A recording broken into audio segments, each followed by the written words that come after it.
to learn this trick and art from them. And this is not a recipe which they can share with you. You actually need to become student of these people, and then you can get this. So similarly, there is a tradition in other countries as well. Many people who have these sort of handicrafts, they protect their recipes, and good example of this is the Renaissance. And all of us, we know about the Shakespeare. Who was the Shakespeare? Shakespeare was a famous writer, and Shakespeare, about him, we have heard that he carefully, guarded his text, because Shakespeare became famous while he was alive. There are very less people who get name, fame, and money when they are still alive. Majority of the people, when they die, then the people recognize their work. But in Shakespeare's time, we can say that Shakespeare was the person who actually got recognition when he was still alive. So Shakespeare carefully guarded his text, which means whenever he wrote something, he would write it in a way that no one else could read it besides Shakespeare. Similarly, if we talk about Coca-Cola, Coca-Cola, initially it was a medicine, and later it became, as a drink, as a refreshing drink. I have heard somewhere that in the beginning, the Coca-Cola recipe was memorized by certain people, and they wouldn't travel in one aeroplane just because to protect the recipe. If they are flying in one aeroplane, and if this aeroplane crashed, it's mean that the recipe of the Coca-Cola will also crash. So to overcome this fear, whenever they have to travel, they would travel in different, in different uh, aeroplanes, so that if someone dies by chance, then the other people would memorize this recipe. So this is the original recipe, and they kept this recipe secret for many years. So patent protection is the topic that when you get patent of something, how would you protect it? And is it something which is necessary or not? Many academicians, they argue that we don't need to protect our inventions, innovations, or discoveries. And a lot of articles has been written on this topic, that why we shouldn't do this. There is no empirical evidence. I mean, there is no data available which shows us that the patents or the intellectual property increases the productivity. What does it mean? It means that we don't have scientific proof that if we protect our intellectual property, it's mean that we will be more productive. Okay, so you can see that number of patents have been registered, number of intellectual property elements, number of intellectual property documents are available, different form of intellectual properties are available, but there is no connection between registering a new innovation to get a patent and actual productivity. So many academicians, they claim that just to give innovation a recognition doesn't mean that you are increasing the productivity. In spite of enormous increase in the number of patent and strength of their legal protection, we have seen no dramatic acceleration in the rate of technological progression that can be traced in increased patent protection. What does it mean? It's mean that no matter how many people are registering their intellectual property, we cannot observe increase in the number of actual technological inventions. People are just registering their intellectual property to get a document, but it has nothing to do with the actual productivity of these things. So in Economist, we know that Economist is a famous newspaper. This article was published, and I give you the summary of it. It says that most of the wonders of the modern age, from mule spinning to railway, steamships to gas lamps, seems to have emerged without the help of patent. So the author claims that previously, when the man did inventions, discoveries, innovations, they did not register these invention, discoveries, or innovations anywhere. You know, they didn't claim the patents for it, but still mankind progressed. So he is claiming that human can progress without registering their intellectual property rights. Yes. So this is an example that in the industrial revolution, we know that so many new machines were developed, and none of these machines had any patent. Yes, still mankind got benefit of it and progressed very well, transited from the first industrial revolution to the second, third, and now we are in fourth industrial revolution. Yes, the increase in the number of patents and the strength of legal protection has had negative consequences. So this is the claim of this article, that intellectual property actually have negative consequences on the public, on the productivity of the human progression. This is our friend. You know about him? Yes? No? No? Okay. If you don't know. Yes, this is an interesting article. I suggest you to read it. I read it today. You can just write this time to fix patents and it will be the #1 in Google. So you can read this article. This is very interesting article. It actually gives us some solutions that how to overcome this patent or intellectual property problem. So he says that we should have use it or lose it rule. Use it or lose it rule, which means that if you don't use an intellectual property, you will not be able to sustain your right on it. What does it mean? It's mean that if I made something, if I have an invention and I don't use it, it's mean that I will lose its rights. I will have no right on it as it being my property. So use it or lose it rule. There are hundreds of scientists with thousands of inventions which are useless. They have the intellectual property rights of these inventions, but they are not using it. And they are not letting anyone use. You might have seen in Uzbekistan also, many people, they invent something, many people, they discover something, many people, they have made computer programs, many people have made algorithms, many people have drugs, medicines, they don't use it and they don't let anyone use it. Okay, so the article suggests that if you are not using it, you will lose your intellectual property right. And secondly, make it easier to challenge patents. Now the problem is that when someone gets a patent or intellectual property right on something, it is very difficult for others to make claim against it.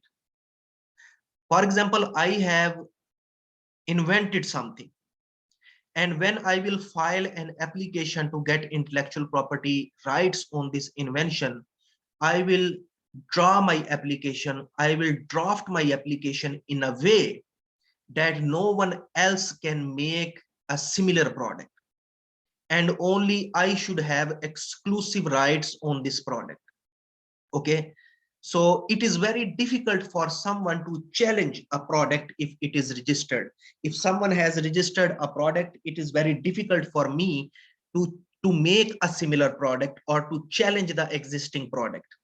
Okay, the third one is make non-obvious standard harder. Non-obvious is one of the criteria of getting intellectual property. You cannot get intellectual property of something which is obvious. For example, you cannot say that I invented piala, or I invented pulao, or I invented, for example, mobile phone charger in 2 days time. This is an obvious invention. Yes, this is an obvious invention. So if you want to get intellectual property rights, your your product should be non-obvious. So the writer is suggesting that when we say non-obvious, we should raise the bar of this non-obvious. People are coming up with the new and new products which are non-obvious, but they are strange products. Yes, you can go on internet and you can find very, funny and sometimes interesting inventions which have been done. There are so many interesting designs available, and people laugh at them. They have no utility, but still they are non-obvious, and people have got intellectual property rights for them. So the writer is suggesting that make non-obvious standard harder so that people cannot get these intellectual property rights. And the fourth recommendation is that when you give intellectual property rights to someone, you should give it for a shorter period. It has been the case that people who invent or discover something, they got the patents for their lifetime. Yes. And then slowly, different countries have different standards, and now you get patents for a shorter duration, like 10-year, 20-year, sometimes 5-year, and so on. So the writer is suggesting that we shouldn't give rights for the lifetime. We should give rights for a shorter period. For example, now the WTO, World Trade Organization, gives intellectual property rights for 20 years. Now the 20-year is a huge period of time. We should make it shorter so that the other people can also do invention similar in nature. The best solution to abolish patents entirely through strong constitutional measures and to find other legislative instruments less open to lobbying and rent seeking to foster innovations, whether there is a clear evidence that laissez-faire undersupplies it.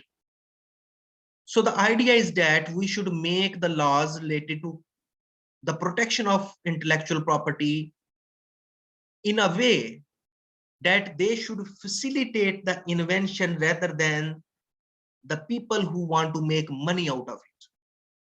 Okay. So the purpose of intellectual property is to help people.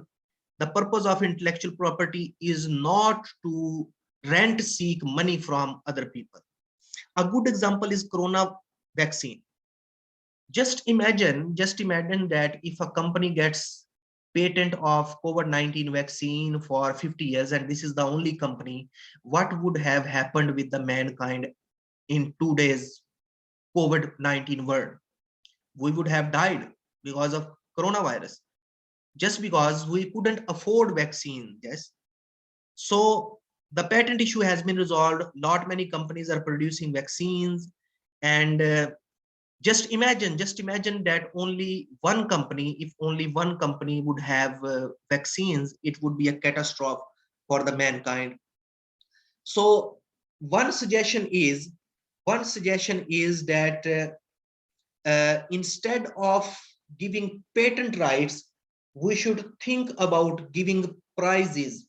We should think about giving gifts or grants to the scientists who are doing these inventions. And number of incidents have happened when different big companies, they actually gave prizes for innovations. For example, NASA, where whenever they have to make a new innovation, whenever they have to make a new product, they announce a prize. They say that whoever will make it, he will get the prize. Okay. So instead of getting, hello, do you have a question? No. Okay. So note this article as well, read it on internet, do the new big money science prizes work. The idea is that instead of giving intellectual property rights to the inventors, we should give them money once for all. So instead of giving them rights for 20 years, just give them money so that they can make their livings, and they can get benefit out of it, rather than to give them a lifetime property rights on their invention. Now watch this video carefully, and then we will discuss it. I'm going to show you some magic. It's the real thing. I genuinely love the process of manipulating people online for money. President Trump is a total and complete dip.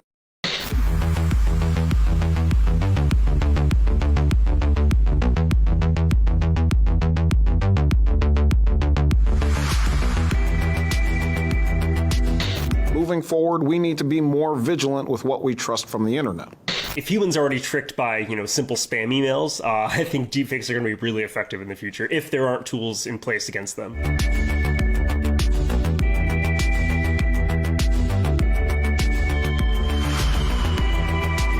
There was a project called the Video Rewrite Program, and that was the first major application of a deepfake. And you could take one person talking in a video track and sync it to a different audio track and, manipulate their face to make it seem like they're talking from the other audio track. I never met Forrest Gump. I'm a little teapot, short and stout. The term deepfake comes from deep learning mixed with fake event. So the fake event is the output of what a deepfake comes up with, and then deep learning is the process to come up with the algorithms and everything to combine the image with the video. A deepfake relies on a neural network, which basically takes a large sample of data and finds patterns throughout them. So you can take an image and apply it to a video of somebody moving their face.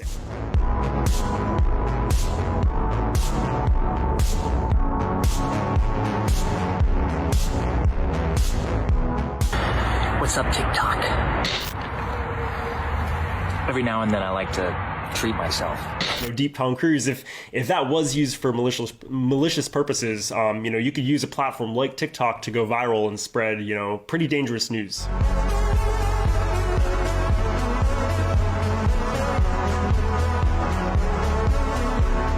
As a human, if we pull up a video of someone and if the voices sound similar enough, I feel like the image of the the deepfake will kind of trick the ears into being like, oh hey, that's that person's voice. And there are pretty good voice actors who can almost replicate the real thing.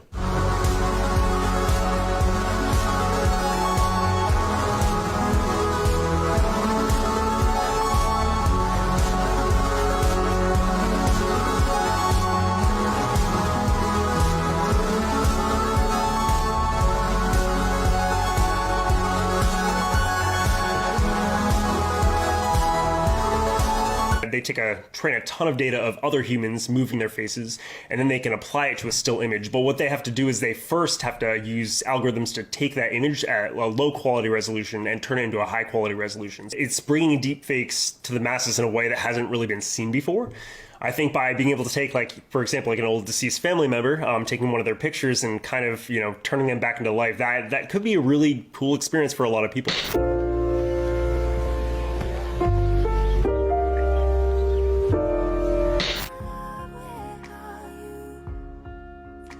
Oh my God.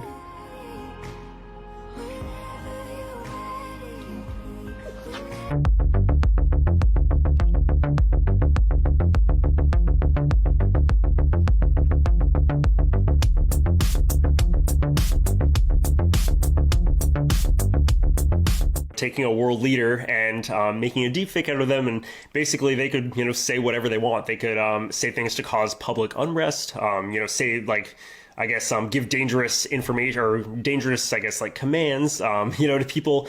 Family members can be impersonated, so scams can happen that way as well. I'd say 10 years ago when text was the biggest thing, text and images, it wasn't nearly as big of an issue. But now, I already feel like the shorter form video platforms already have a huge misinformation issue and fake news issue because video is so convincing. I'm sure hackers are going to get much more creative about this stuff, especially going forward.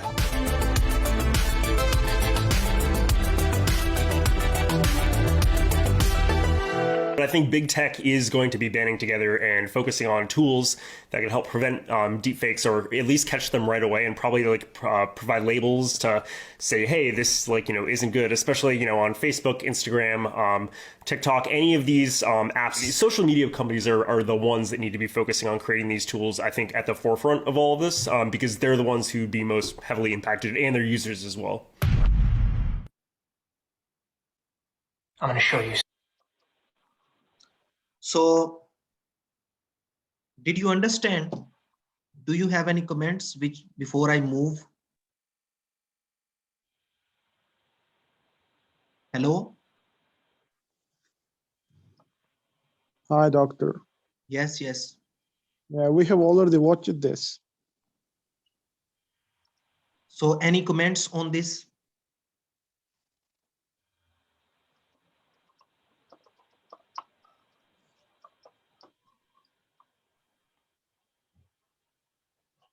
No, no comments.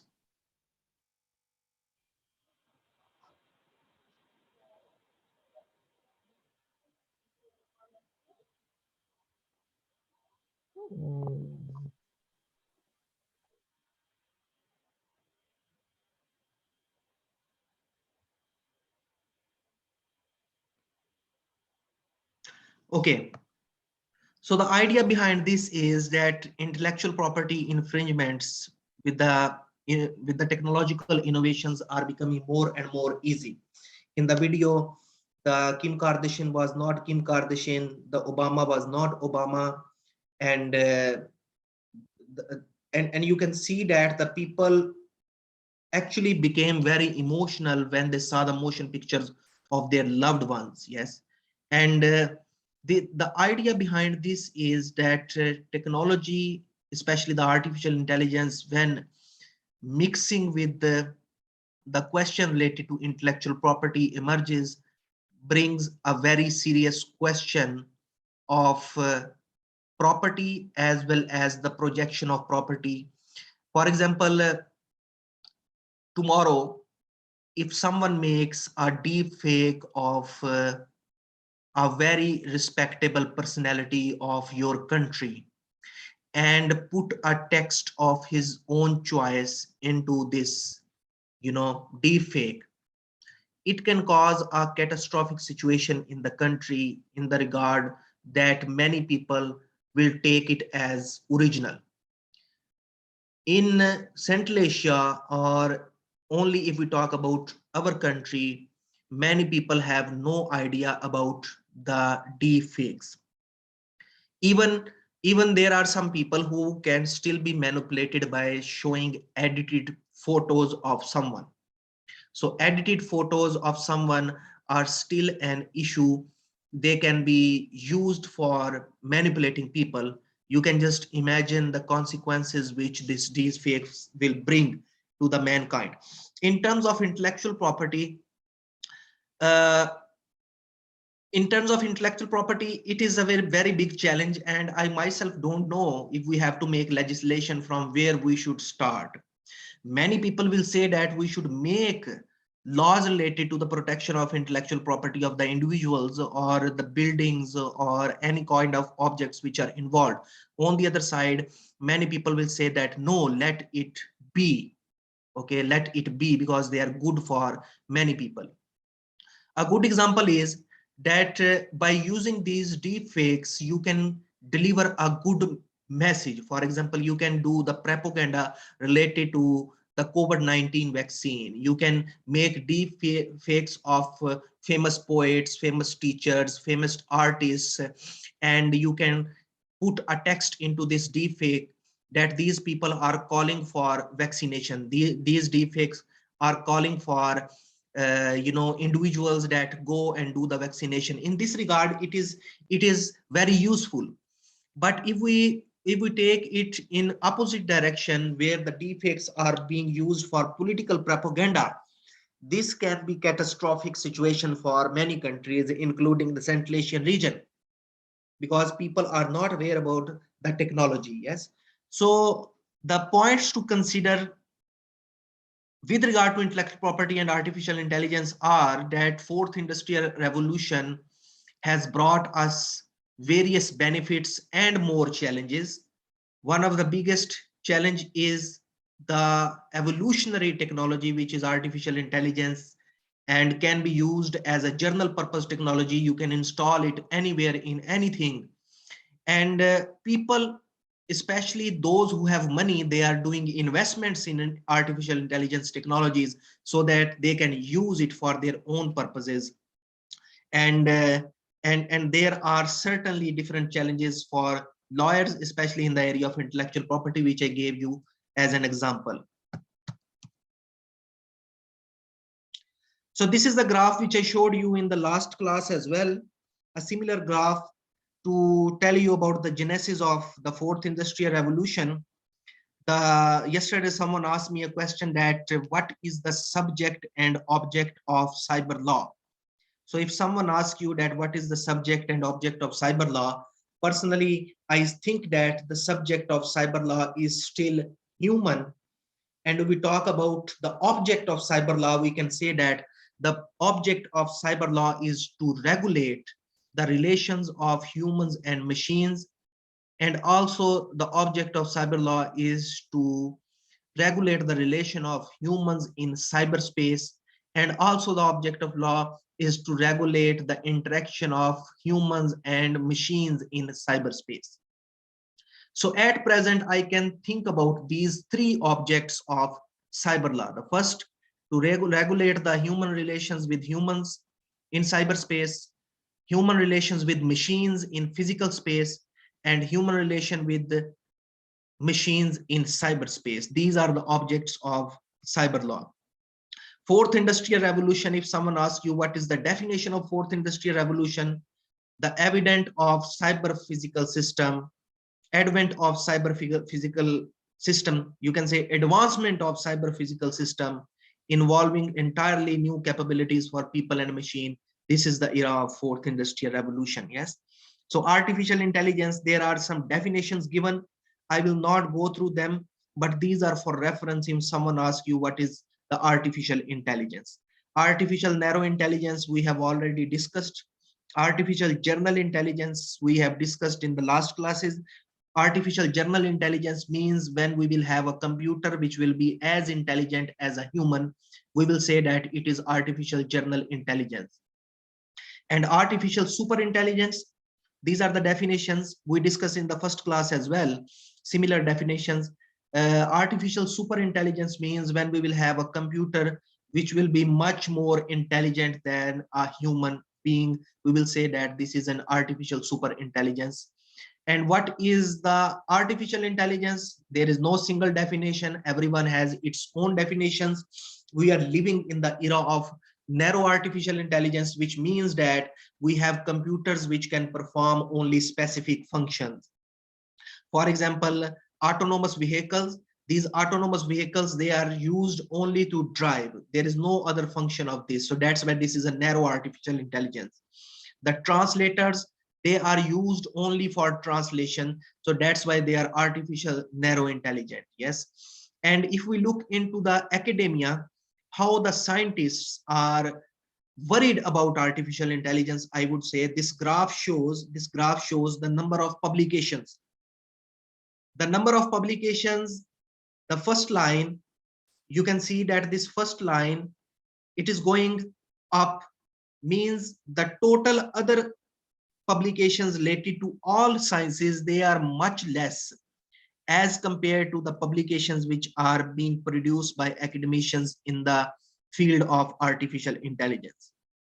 What does it mean? It means that our academicians are extensively, thoroughly looking into the question of intellectual property and artificial intelligence. So some technical foundation of artificial intelligence, I will not go into the technicalities. Yes, this is something which is interesting to learn. Artificial intelligence is a general purpose technology. General purpose technology means you can install it in anything, like electricity. Electricity, you can install it in anything. All the appliances, they are using electricity. Internet, all the appliances can be connected to the internet. Nowadays, your air conditioner is connected to internet. Your door security system can be connected to internet. Your light bulbs can be connected to internet. Yes, your mobile phone is already connected to internet. So internet is a general purpose technology, which means that you can use these technologies for any purpose, or you can use these technologies in anything. Similarly, the artificial intelligence is a general purpose technology. You can install it anywhere in anything. Here is a comparison between artificial intelligence and some of the other emerging technologies. Very interesting slide. I want you to focus on this. Here you can see a comparison between artificial intelligence and some of the other emerging technologies such as blockchain and cryptocurrency, intelligent connected devices like Internet of Things, and quantum computing, which is becoming a very hot topic, clean and sustainable energy, and augmented reality, virtual reality. So there are the definitions given.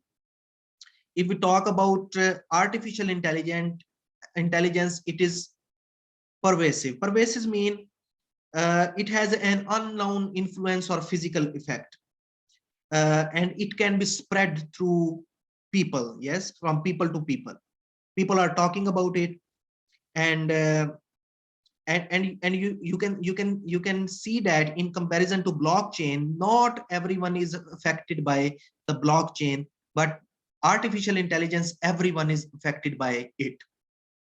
Similarly, if we talk about quantum computing, not many people are talking about quantum computing in comparison to artificial intelligence.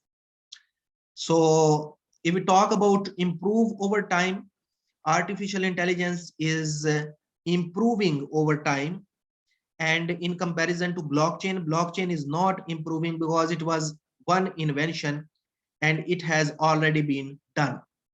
Okay, so it is not improving. You can say that technologically speaking, the peak of invention has been achieved.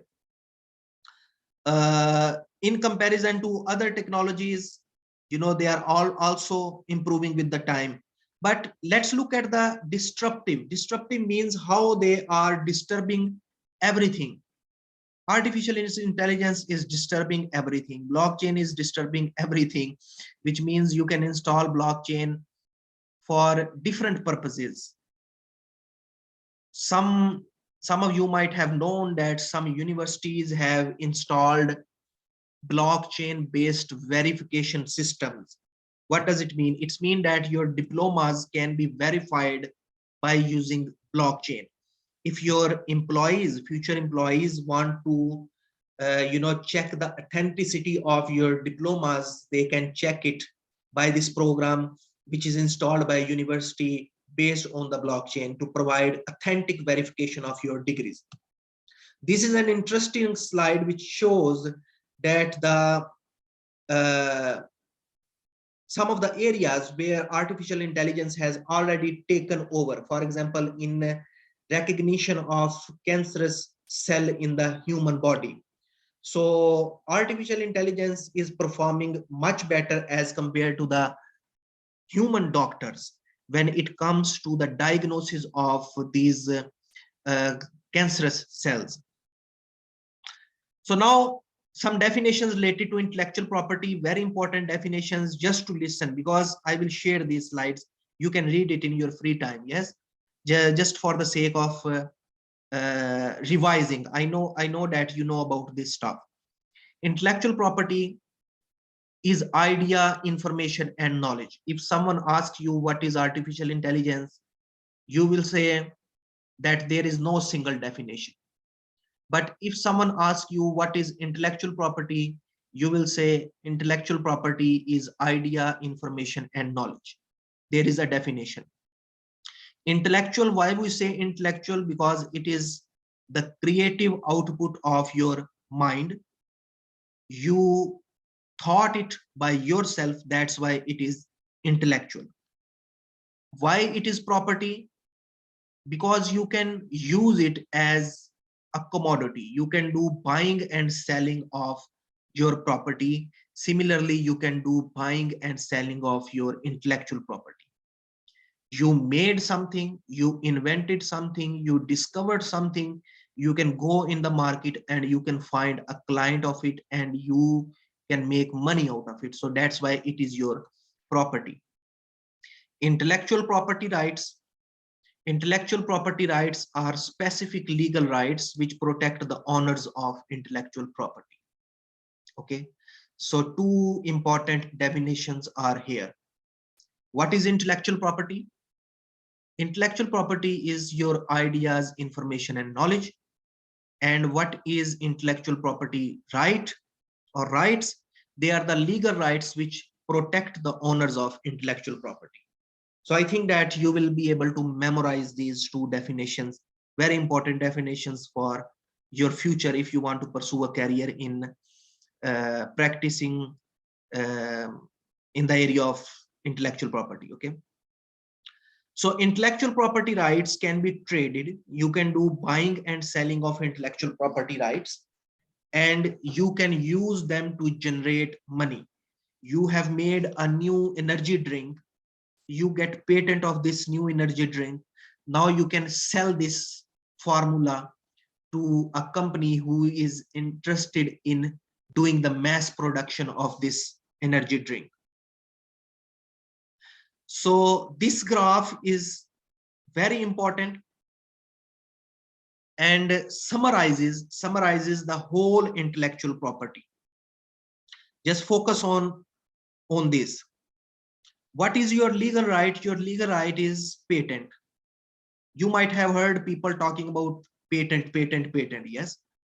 So patent is applicable to new inventions. When you make a new use of something, drivers are, it stops others from making, selling, or using the invention.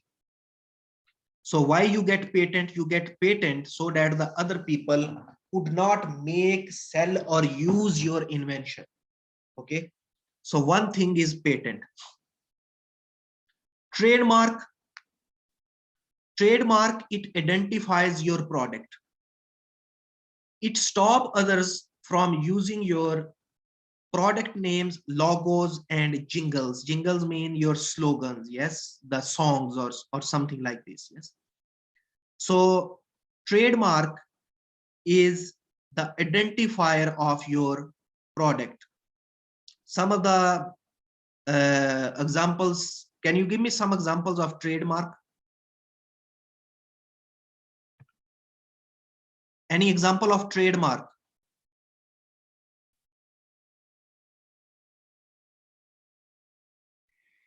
Yes, some logos of.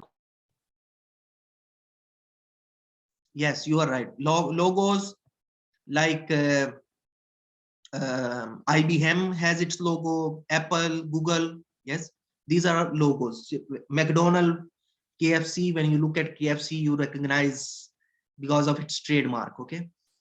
So registered designs, external appearance, the shape, packing, pattern, colors, decorations.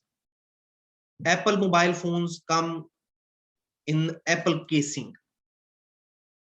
If you buy a juice or a food product, you can see that the similar food products are coming in different packings. Yes, in different packings.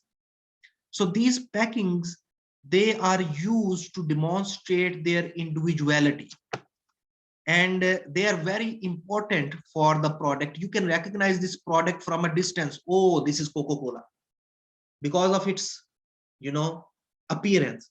So they matter a lot for a company.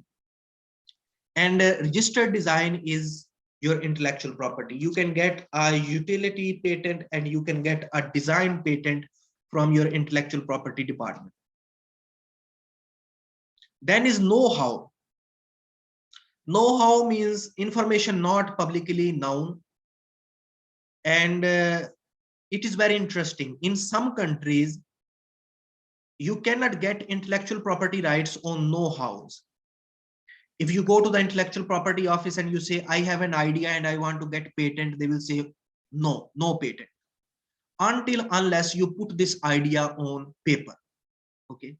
But know-how, the information which is not publicly known, specific to your product, it is also intellectual property. And copyrights are the most famous one, especially for students, especially for academicians. You know, we talk about plagiarism. We have so many softwares which can detect plagiarism. And the idea is that we want to give credit to the original author whose copyrights are protected by law. So copyrights are very important for academicians. We are using these in our daily life. And database rights, databases, this is a comparatively new concept. You have a specific data set. This is also something you can say innovative, because this is a unique data set. You can also get intellectual property rights on this data set and can use it for buying and selling. So multiple layers of intellectual property protections can be used simultaneously. For example, if we take the example of Coca-Cola, Coca-Cola has a patent, it has a trademark, it has a know-how, it has a registered design, yes, it has its database rights. So multiple layers of intellectual property rights can be present in one product. Patents can be used to protect new inventions. Now here is an example of pharmaceutical agency or pharmaceutical, you know, with regard to COVID-19 is a contemporary issue. And what are the benefits of giving intellectual property rights to the pharmaceutical products? It prevents unlicensed manufacturer use, importation and sales. No one can make copies of these medicines or fake medicines. It can choose to let other use under agreed term so that the both parties could share liabilities, give breathing space to develop a business based on an innovation. So the company can make some profit, the scientist can get profit out of its invention, and society in general benefits from improved products. With the passage of time, when the company invests this earned money into their product, the product improves and the society get benefit of it, and can be licensed before it is granted. It is something which can be seen in the case of corona vaccine, that the production had started, manufacturing had started, distribution had started, and the patents are still pending. If we look at the negative consequences, some hurdles you would say. So first of all, the application process is very complicated. Sometimes it takes a lot of time, for 3 to 5 years. You know, in Uzbekistan, if you have an invention and if you want to get an Uzbek patent, if you want to get an Uzbek patent of your invention, your agency requires minimum 1 year. And for international patent, if you file an international patent in Uzbekistan, it requires more than 1 year. Okay. So it is a complicated process. Duration of protection is 20 years in majority of the cases. And, you know, overall negative things are related to the duration and the cost. These are the procedural matters which put hurdle in registration of intellectual property. And sometimes it happens, and historically there are numerous examples that a product which was invented couldn't get license, and when it got licensed, there was no use of that product because the time period has lapsed. So in case of pharmaceutical and biotech companies, what is patentable? These are the list of products which can be patented. You can go, if you have any of these things, you can go to the agency and you can get the license. This is a very interesting and very useful slide. what can be patented? What is patentable? So generally there are 4 criteria. If you think that you have an invention, innovation, or I would say if there is a discovery and you want to get intellectual property rights, you should consider these 4 elements. The first thing is that it should be novel. Novel means never been disclosed or made public before the application. You should be the first one who is introducing this product. So this is a novel product, never been used, never been disclosed, yes, previously. Second thing is it should be inventive. Involves an inventive step, not obvious to somebody skilled in the art. Okay, so inventive means it should be something new in terms of its maybe use or appearance, or in terms of its output. Yes, maybe the design which is originally thought only by you, this is inventive. Yes, so in any case it should be not obvious, that no one should say that, oh, I know this thing. You, as I gave an example, that you cannot say that I have invented the spoon and the spoon is used for, you know, eating food or rice. It is obvious, it is obvious. Yes, you cannot get a patent or you cannot register a spoon as an intellectual property. But if you make something new, for example, you can make a spoon which can help people with disability. Okay, I have seen one spoon, an invention, and the spoon is made for the people who have schizophrenia or tremors in their hands, and their hand shakes. So this spoon, it helps to balance the food. Yes, this is a new invention. This is a novel invention. No one has thought about it previously to help these disabled people or differently abled people. Okay, so this is something inventive. A spoon is not inventive, but if you make a spoon for differently abled people whose hands shake when they take food, then this is something new. Okay, and if you talk about the third criteria, which is applicable. Applicable means it is capable of commercial application. You can manufacture it, you can use it as a commodity, then you can get the intellectual property right. And the fourth one is enabling.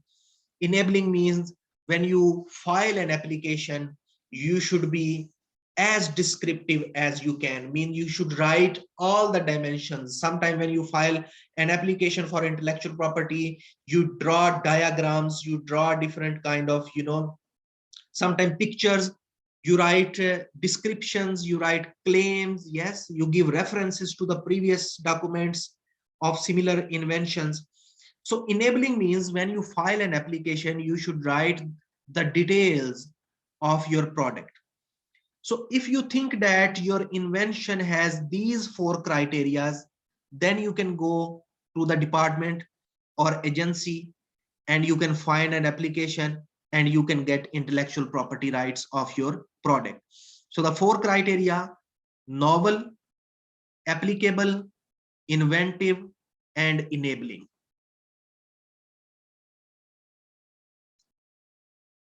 There is a definition of prior art. Prior art is any evidence that your invention is already known. Sometimes it happens that you go to the intellectual property rights department and ask them to register your invention, and they say that this is something already known. Yes, so for example, you are a scientist and you made your product,